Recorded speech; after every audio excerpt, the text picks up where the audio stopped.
Okay, the Race Like a Pro series. So here we are doing race 3, which was the bike exchange race on the RGV course. It's about 24 kilometers, took about 30 to 35 minutes to complete.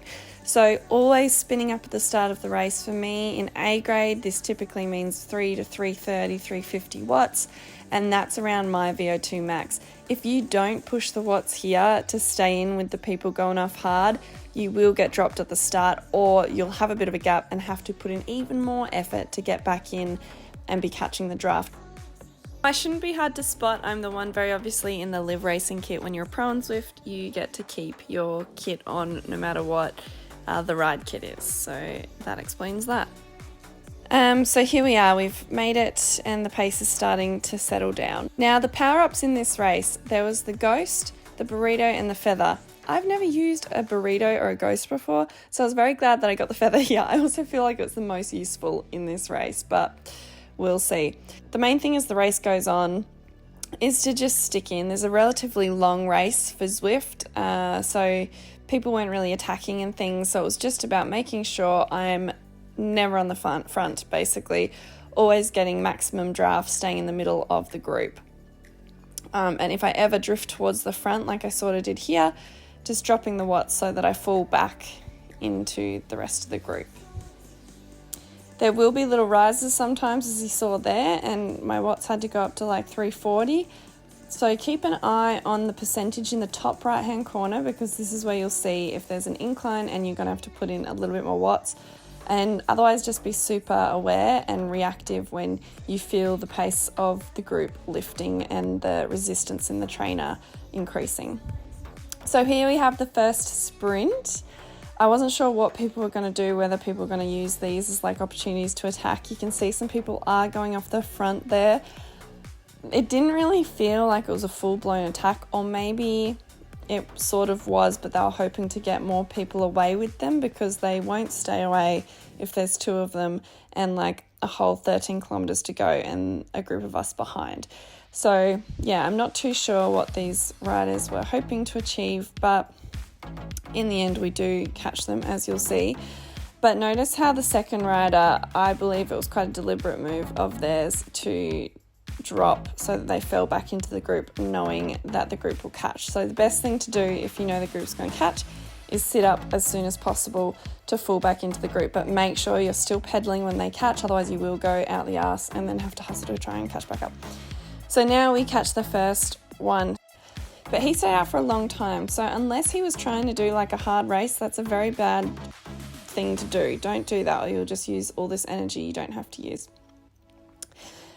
Pace is lifting here, so there's just a bit of an incline. We're at 4% now, 3%, 2%, so this is actually leading into the climb of the race. So there I try to hit my feather, miss it, so I have to try again. And I used my feather early on, and that's not usually my strategy. I'll usually try and save it for when it gets really steep and hard and I want to hang in. But I just had the feeling like it was better to get it, to use it initially and stay as forward as possible in a safe distance behind the person at the front. And I think the main reason I did it this way is because I was feeling quite good, believe it or not. I know I don't look it, but I was like, I feel pretty confident and like I'll make it over the top of this. It's not a long climb. I don't think I'm going to need my feather. I'd rather just stay in touch and not have to stress about, waste, like either not using it or I don't know. So went through the banner and got another feather, yay. So you can see, have a look at how the group's stretching out on this climb. So already sort of 2 groups of forming over the top. You can see the second group there. Now I'm not sure how many are in that, but it looks like a pretty even split. So this is not good for anyone in that second group, because even that small gap there, which is what, 3-4 seconds of a gap, coming into a descent means they are not going to catch back onto this group. Unless someone like solo time trialed once it got flat to get across and in, which would be just a mammoth effort and would really just take you out of the finale. That's me happy with the split and the fact that I was in the front group. So here it's much the same, just sitting in, trying to rest as much as possible, do less work than everybody else in the hopes that you have more in your legs when you get to the finish line. We're already at 20 seconds, 18, 19 seconds from the group behind at the bottom of the descent. So yeah, that's why climbs are just so important to stick in and get right. Now, here it looks like people are making attacks. They're not full-blown attacks, but they sort of lift the pace and start to go off the front. Like 7 watts per kilo, 9 watts per kilo, that's, at this stage of a race, that's basically feeling like a sprint. So these people are putting the hammer down a bit and trying to either make a break or make it harder if they're a fit rider that just wants to wear people out a bit. So, you know, they might sit up and come back in, or they might try to go solo. I think if they got more people with them, they'd go solo, because there is only about 7 kilometers left in this race. I use my feather so that I'm not using too much energy, but still keeping up with the front of this bunch if I do need to follow a move and it's looking dangerous. But I get the vibe that it's not. I sit in and just try to keep saving energy. Because I was pretty confident that this was going to come back together.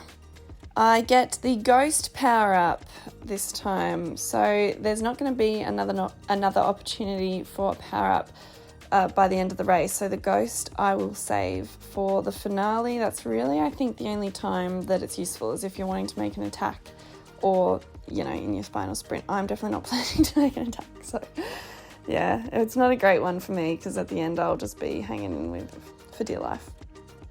Here you see we're catching the last of those riders that were off the front.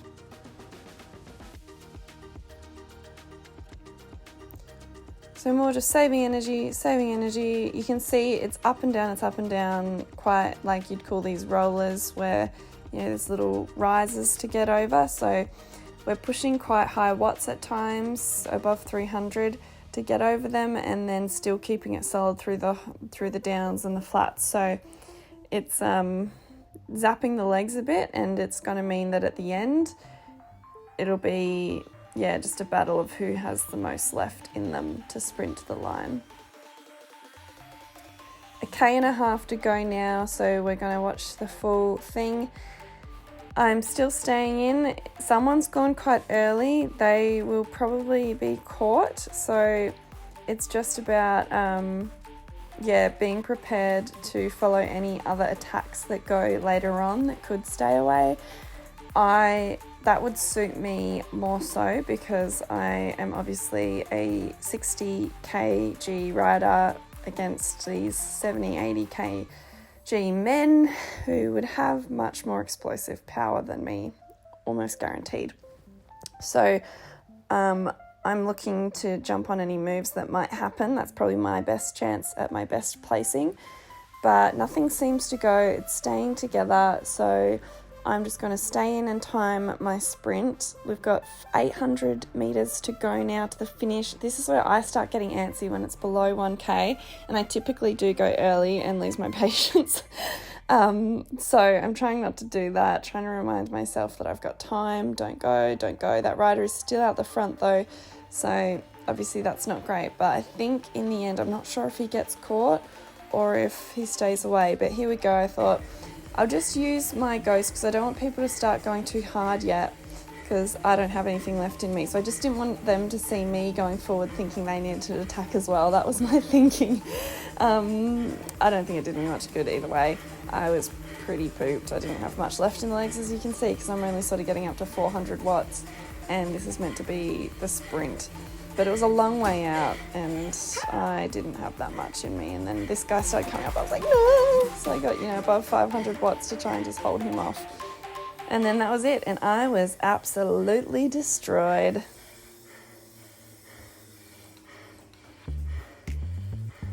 So looking at the results, which is always a good habit to have after a race, Zuz, who came first, he must have changed his name. So that's me there in 8th. I want to compare my result and the person that came in 7th. They had a higher 32nd with a 6.7 watts per kilo. Now every other number is lower than mine. So they did less work throughout the race and conserved, and were able to do 0.1 watts per kilo more for 30 seconds to the line to get a higher place than me.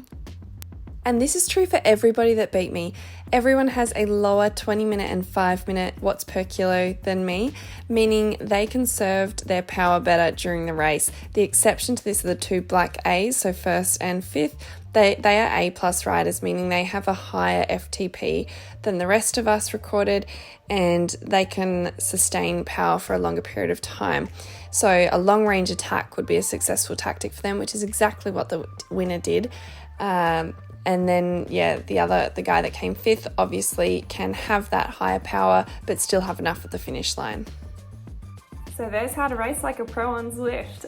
If you've got any questions, leave them below. Also, if you have any suggestions for races I should do, any of your favourites or ones you've done before that you'd like to see how I compare, let me know in the comments.